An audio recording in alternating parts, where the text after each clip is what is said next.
Assalamualaikum warahmatullahi wabarakatuh. Untuk asistensi kali ini kita akan membahas mata kuliah akuntansi manajemen. Langsung saja untuk nomor 1, diketahui di soal PT Berkah memproduksi produk X dengan kapasitas produksi per tahun yaitu sebanyak 100.000 unit. Lalu pada tahun anggaran 2020, perusahaan merencanakan memproduksi dan menjual produk X tersebut sebanyak 75.000 unit dengan harga jual per unit yaitu sebesar 7.800. Lalu anggaran biaya per unitnya ada BBB 2.500, BTKL 800, BOP variabel ada 300, BOP tetap 500, biaya komersial variabel 400, dan yang terakhir ada biaya komersial tetap yaitu sebesar 500. Lalu perusahaan menerima pesanan khusus dari perusahaan lain yaitu sebanyak 15.000 unit dengan harga jual yaitu sebesar 4.400 per unit. Lalu diminta soal yang pertama yang A, susun anggaran rugi atau laba pada kapasitas penuh, yang B, susun anggaran rugi atau laba pada kapasitas yang direncanakan, yang C, berapa unit yang kira-kira bisa diterima dalam pesanan khusus, yang D, susun anggaran rugi atau laba setelah menerima pesanan khusus. Dan yang terakhir yaitu bagaimana pendapat saudara sebaiknya pesanan khusus diterima atau ditolak. Untuk mengerjakan soal nomor 1, sebelum kita masuki soal yang diminta, langkah pertama adalah kita menghitung dulu biaya variabel per unitnya.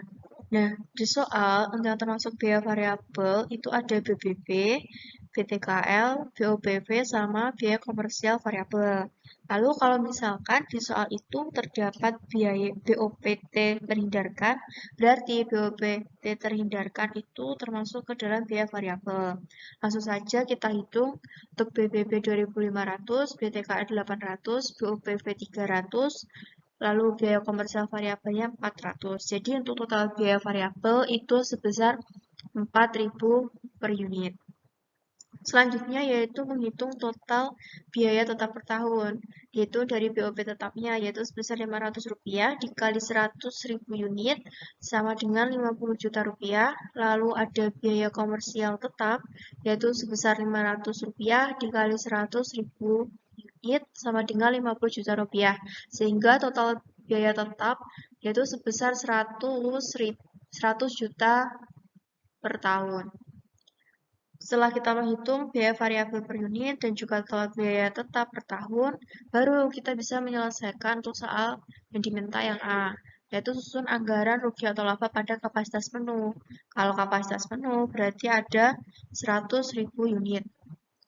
Untuk pengerjaannya yang penjualan itu 100.000 unit dikali 7.800 dari harga jual per unitnya, jadi 780 juta.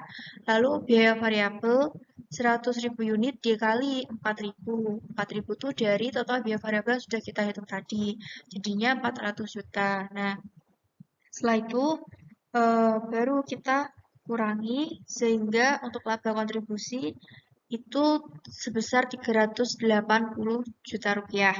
Lalu untuk total biaya tetap setahun, ini di sini itu berarti dimasukkan 100 juta rupiah. Sehingga laba bersih sebelum bunga dan pajak atau EBIT itu sebesar 280 juta rupiah. Untuk soal yang nomor 1 yang B, yaitu susun anggaran rugi atau laba pada kapasitas yang direncanakan.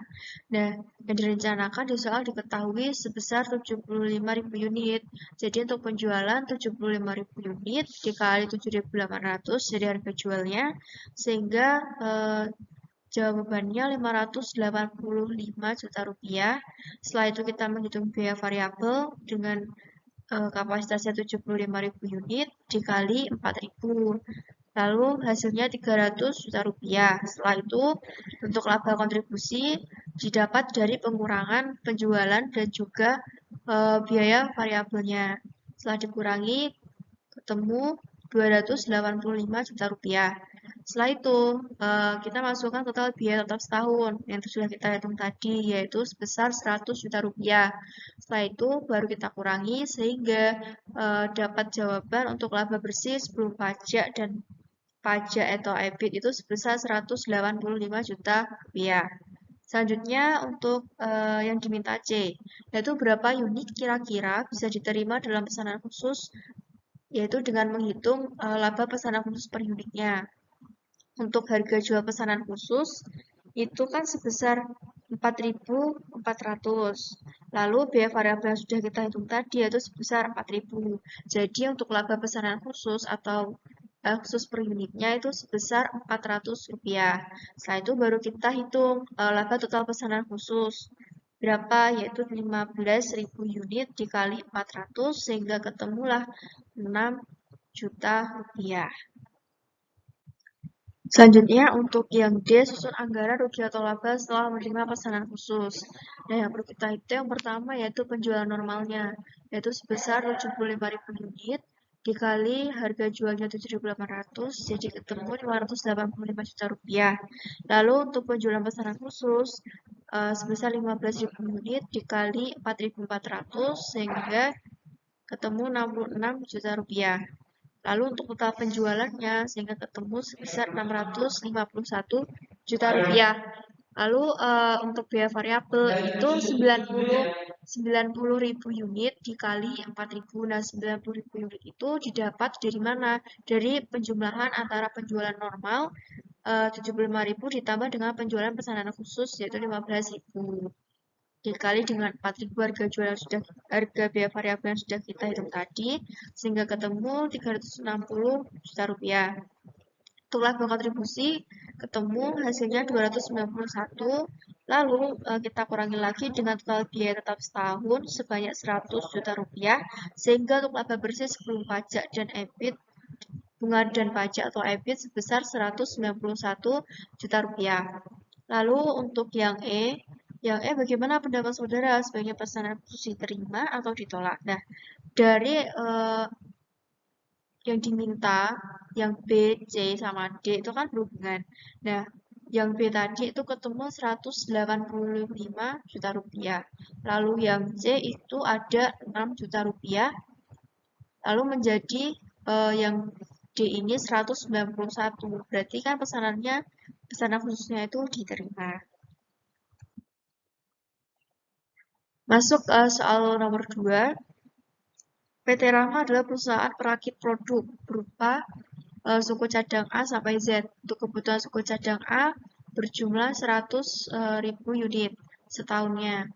Lalu untuk taksiran biaya penuh atau full costing-nya bisa kita lihat ya di sini ada BBB, BTK variabel, BOP variabel, BOP tak terhindarkan, BOP tetap bersama, biaya komersial variabel, biaya komersial tetap. Nah, untuk nomor 2 ini kita harus hati-hati. Hati-hatinya bagaimana? Kita harus mencocokkan dulu antara per unitnya ini apakah sudah sesuai dengan jawaban ini sampingnya, karena ditakutkan di soal itu ditemukan soal yang untuk total di sini itu salah. Kita juga harus hitung dulu satu persatu. Nah, ini karena sudah benar semua, jadi nggak perlu kita hitung masing-masing. Untuk selanjutnya, dalam tahun anggaran 2020, perusahaan tersebut menerima tawaran dari perusahaan lain untuk membeli suku cadang A dengan harga Rp240 per unit. Ditinjau dari biaya manajemen puncak, perusahaan perlu mempertimbangkan keputusan untuk membeli suku cadang A tersebut atau tetap produksi sendiri dengan asumsi ada dua. Yang A, bila keputusannya adalah membeli dari luar, maka fasilitas produksi yang selama ini untuk memproduksi suku cadang A dianggap menganggur. Atau asumsi yang B, bila keputusannya adalah membeli dari luar, maka fasilitas produksi yang selama ini memproduksi suku cadang A bisa disewakan per tahun sebesar 4 juta rupiah. Untuk asumsi A, di mana bila keputusannya membeli dari luar, maka fasilitas produksi yang selama ini untuk produksi suku cadang A dianggap menganggur. Pertama, kita harus tahu manfaat atau benefit untuk biaya terhindarkannya. Terdiri dari biaya produksi variabel. Ada BBB, BTKL variabel, BOP variabel, sama BOP terhindarkan. Di soal sudah ada semua 4 juta, 3 juta, 3 juta, sama 5 juta. Lalu total biaya variabel sebesar 15 juta rupiah. Lalu untuk biaya komersial variabel itu di soal ada 5 juta rupiah, habis itu untuk total biaya variabel ketemulah 20 juta rupiah. Lalu untuk pengorbanan, untuk biaya diferensialnya, dimana tadi perusahaan harga beli jika dari luar itu 100.000 unit dikali harga jualnya itu 240. Jadi totalnya 24 juta rupiah. Sehingga kerugian jika membeli dari luar itu sebanyak 4 juta rupiah. Kesimpulannya apa? Kesimpulannya, memproduksi sendiri lebih menguntungkan karena jika membeli dari luar, pengorbanan yang dikeluarkan itu 24 juta, sedangkan memproduksi sendiri itu hanya 20 juta. Jadi kalau kita nekat untuk membeli dari luar, maka kita rugi sebesar 4 juta rupiah. Selanjutnya untuk asumsi B, yaitu bila keputusannya adalah membeli dari luar, maka fasilitas produksi yang selama ini untuk memproduksi suku cadang A bisa disewakan per tahun, yaitu sebesar 4 juta rupiah. Nah, kita cari dulu manfaatnya atau benefit. Yang pertama, untuk biaya produksi variabel, ada BBB, masih sama ya, BBB, BTKL variabel, BOPV, BOP tetap terhindarkan, itu untuk total biaya produksi masih sama, 15 juta rupiah. Lalu untuk biaya komersial variabel di soal juga sudah ada 5 juta rupiah. Lalu untuk total biaya variabel itu sebesar 20 juta rupiah. Nah, yang membedakan adalah untuk biaya kesempatan berupa hasil atau sewa itu kita masukkan, kita hitung juga. Jadi untuk biaya terhindarkan jika dari luar itu sebesar 24 juta rupiah. Untuk pengorbanan atau cost-nya itu harga beli jika dari luar 100.000 unit dikali 240 sama dengan 24 juta rupiah. Nah, karena ini sama-sama 24 juta rupiah, maka kesimpulannya adalah mau memproduksi sendiri ataupun membeli barang dari luar itu sama-sama menguntungkan dan tidak ada yang dirugikan. Terus soal nomor 3, bisa kita lihat suatu perusahaan PT Rosida itu investasi sebesar 800 juta rupiah. Ini untuk membeli mesin, equipment, serta model kerja. Lalu taksiran biaya per unit bisa kita lihat dari tabel ini. Kalau untuk volume produksinya itu sebesar 100.000 unit produk per tahun. Biaya administrasi dan umum diperkirakan dan biaya pemasaran per tahun diperkirakan itu bisa kita lihat di tabel. Lalu laba wajar perusahaannya ada 20%. Ini bisa kita lihat ya untuk taksiran biaya penuh PT Rosida seperti ini. Lalu yang diminta apa? Yang diminta yang pertama, dengan metode full costing, kita harus hitung persenan markup dan hitung harga jual normal per unit. Yang B, dengan metode variable costing, kita hitung persenan markup-nya dan juga hitung harga jual normal per unit. Lalu yang C, berapa besarnya aktiva penuh yang dimanfaatkan dalam penetapan harga jual ini. Lalu yang D, berapa besarnya biaya penuh yang dimanfaatkan dalam penetapan harga jual ini. Untuk jawaban yang A, dengan metode full costing, yang pertama yang kita hitung adalah investasinya. Investasi sebesar 800 juta, lalu biaya produksi per unit sudah jelas tadi 5.700, lalu untuk kapasitas produksi ada 100.000 unit. Untuk biaya non variabel di soal juga sudah tertera sebanyak 100 juta rupiah, lalu laba wajar yang diharapkan sebesar 20%. Nah, untuk rumusnya, ini bisa kita ingat-ingat ya, markup sama dengan biaya non produksi ditambah laba dibagi biaya produksi dikali kapasitas baru dikali 100%. Ini rumus benar-benar harus diperhatikan lagi, ya harus dihafalkan. Langsung aja untuk markup, biaya produksinya tadi 100 juta. Nah, laba itu terdiri dari laba wajar 20% dikali sama investasinya 800 juta dibagi biaya produksinya tadi 5.700 dikali kapasitasnya 100.000 unit baru dikali 100%, sehingga markup-nya adalah 260 juta rupiah dibagi 570 juta rupiah dikali 100% sehingga ketemu 45,61403509%. Nah, untuk di akuntansi manajemen itu untuk bagian markup ini kita tulis lengkap ya untuk komanya, walaupun nilai angka belakang komanya banyak tapi tetap dihitung karena ini nanti akan hasilnya tuh berdampak pada harga jual costingnya. Selanjutnya untuk harga jual full costingnya 5.700 ditambah tadi markup dikali harga jualnya 5.700 sehingga 5.700 ditambah 2.600. Nah, ini kan ketemu hasilnya kan genap ya nggak koma. Jadi bisa mungkin untuk akuntansi manajemen komanya itu ditulis lengkap.